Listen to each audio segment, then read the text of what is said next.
that worldwide police and politicians are taking the threat to Jews seriously? Not even remotely. And more disturbingly, I don't think Jewish communities are taking it seriously either.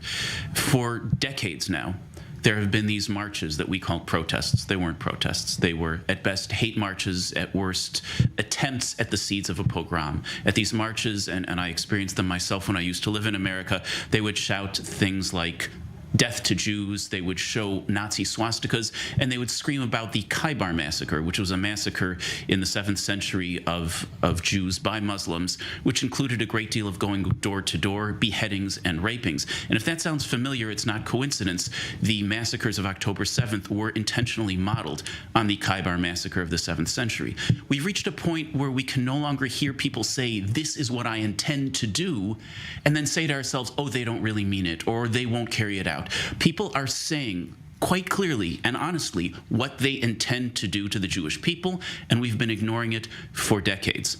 It's also worth pointing out that when you call for violence, that's called incitement. That's not protected by the First Amendment, and it's not legal. So the fact that these marches, these aren't protests, these are hate marches, these are incitements to violence, the fact that they're happening at all in countries where they are illegal is a sign that countries are not enforcing their own laws and that Jewish communities are not calling on their governments to enforce those laws. Well, I mean, both France and Germany have tried to ban these rallies, have openly said they cannot control such a large number of people. This is quite a dangerous situation for Western countries. True. They can. You know, it reminds me of Brown versus the Board of Education, when the Supreme Court of the United States decided that you can't prevent black students and white students from attending the same schools. When students turned out in Little Rock, Arkansas, the governor of Arkansas said, "We can't protect you, we cannot help you go into school." So what happened? The President of the United States sent in the US military to make sure those students got to school. If the police can't do it, you send in the National Guard. If the National Guard can't do it, you send in the military. If the military can't do it, you send in NATO. But the moment you decide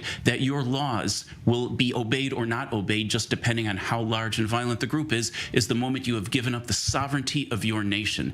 And countries around the world, including the countries that claim to have banned these marches, are not taking the measures that they must take and are capable of taking to actually carry out their own laws. But what I find even more disturbing is the Stars of David being painted on Jewish homes throughout Europe and in the United States. This isn't graffiti. This is not an expression of some. This is a call to action. People are saying this is a home where we want to bring a lynch mob later. We know this because they're saying so.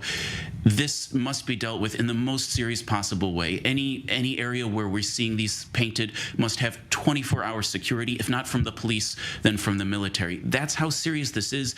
It's how serious we should have been taking it 20 years ago, but we must take it seriously now. Jews, we tend to think of themselves as a small community without a big voice. We work behind the scenes. We have to speak up just as if we were a large community. We have to find our friends and allies. We have to, organizations like mine, Reality Check, we work on framing and messaging. This is what gets our governments to take the proper action once they understand what they're facing. But in order to do this, we have to speak up, speak up, speak up, and not stop. Every time an event like this happens, local police departments should be flooded with police reports, and local elected officials should be flooded with requests to take action.